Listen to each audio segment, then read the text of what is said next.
Hello everyone, welcome to UP online coaching.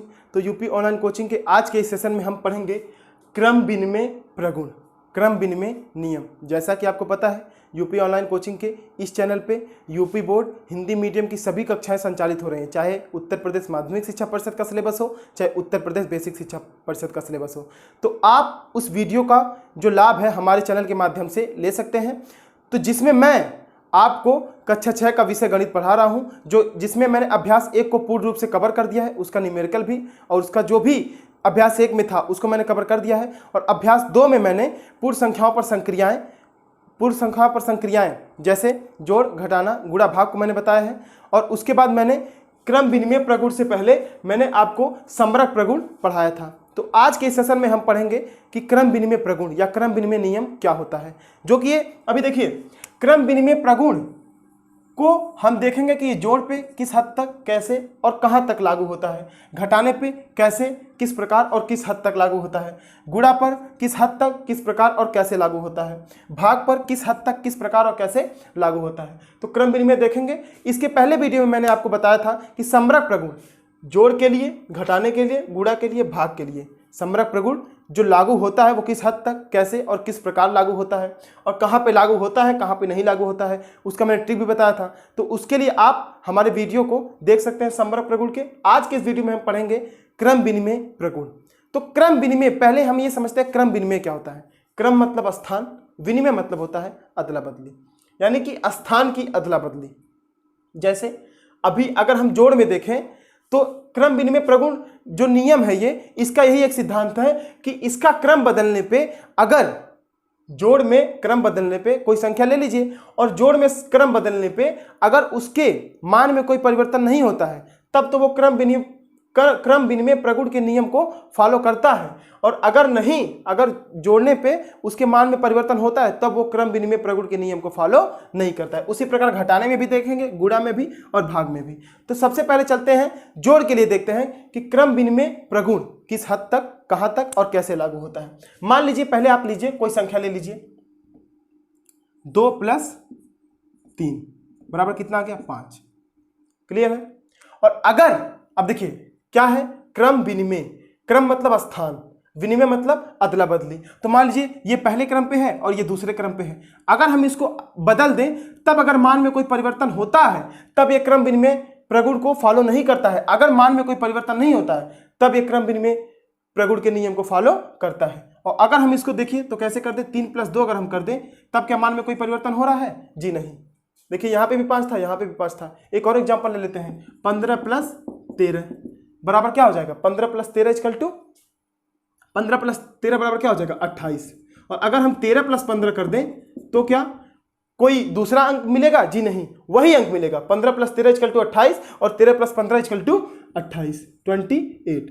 तो इसके मान में कोई परिवर्तन नहीं होता है। अर्थात अब हम क्या कर सकते हैं, ये पूर्ण संख्याएं हैं, तो देखिए इन दोनों के मान में कोई परिवर्तन नहीं हो रहा है, तो हम क्या कह सकते हैं, मान लीजिए ये सभी पूर्ण संख्याएं हैं, पूर्ण संख्याएं हैं, सब प्राकृतिक संख्याएं भी हैं। लेकिन पहले अगर हम कहेंगे तो क्या कह सकते हैं कि दो पूर्ण संख्याओं के योगफल पर उनके क्रम का कोई प्रभाव नहीं पड़ता है। अर्थात यह क्रम जोड़ जो है क्रम विनिमय नियम को फॉलो या क्रम विनिमय नियम को फॉलो करता है। क्लियर है।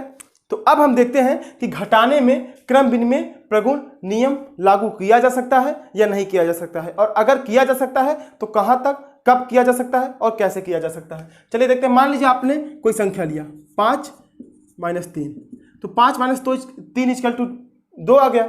अब मान लीजिए 5 - 3 = 2, तो अगर क्रम बदलने पे हमको 2 ही प्राप्त होता है, तब तो ये क्रम विनिमय प्रगुण के नियम को फॉलो करता है। और अगर 5 - 3 का क्रम बदलने पे 2 नहीं प्राप्त होता, तब ये क्रम विनिमय प्रगुण के नियम को फॉलो नहीं करता है। अगर हम इसको 3 - 5 कर दे तो क्या हो जाएगा, -2, जो कि यहाँ से 2 से भिन्न है। यहाँ पे 2 था, यहाँ पे -2। तो ये क्या, एक क्रम विनिमय प्रगुण के नियम को फॉलो करता है? जी नहीं। अब दूसरा एग्जाम्पल ले लीजिए। मान लीजिए 10 - 13 - 8, 13 - 8 = क्या हो जाएगा, 5 हो जाएगा। और अगर हम क्रम को बदल दें, 8 - 13 कर दें तो क्या हो जाएगा, 8 - 13 = -5। तो क्या ये क्रम विनिमय प्रगुण के नियम को फॉलो करता है? जी नहीं। क्रम विनिमय प्रगुण के नियम को फॉलो, जो घटाना है ये क्रम विनिमय प्रगुण के नियम को फॉलो नहीं करता है। अब हम देखते हैं गुणा को। अब गुणे में हम देखेंगे कि क्रम विनिमय जो प्रगुण है गुणे के लिए किस हद तक लागू होता है, कहां तक लागू होता है, कैसे और किस प्रकार लागू होता है। तो मान लीजिए आप देखिए कोई संख्या ले लीजिए 5 गुणे 3, 50 गुणे 40। तो 5 गुणे 3 इक्वल टू क्या हो जाएगा, 5 तिहाई 15, 15 आ गया। अगर क्रम को बदल दें, हम 3 को पहले कर दें और 5 को बाद में कर दें, तब भी ये 15 आएगा। अब इसमें देखते हैं 50 गुणे 40 बराबर 2000। क्लियर है। अब अगर हम 40 को पहले कर दें, 50 को बाद में कर दें, तब भी आ जाएगा 2000। आप गुणा करके देख लीजिएगा 2000 आएगा। तो 2000 आ गया। तो इसका मतलब कि जो क्रम विनिमय नियम है ये गुणा के लिए लागू होता है। अतः हम यह कह सकते हैं कि पूर्ण संख्या युग्म में उनके क्रम को बदलने पर उनके गुणनफल के मान में कोई परिवर्तन नहीं होता है। पूर्ण संख्या युग्म के उनके क्रम को बदलने में उनके गुणनफल के मान में कोई परिवर्तन नहीं होता है, अर्थात यह क्रम विनिमय प्रगुण के नियम को फॉलो करता है, या क्रम विनिमय प्रगुण का जो नियम है यह गुणा पे पूर्ण रूप से लागू किया जा सकता है। आप लोग समझ गए।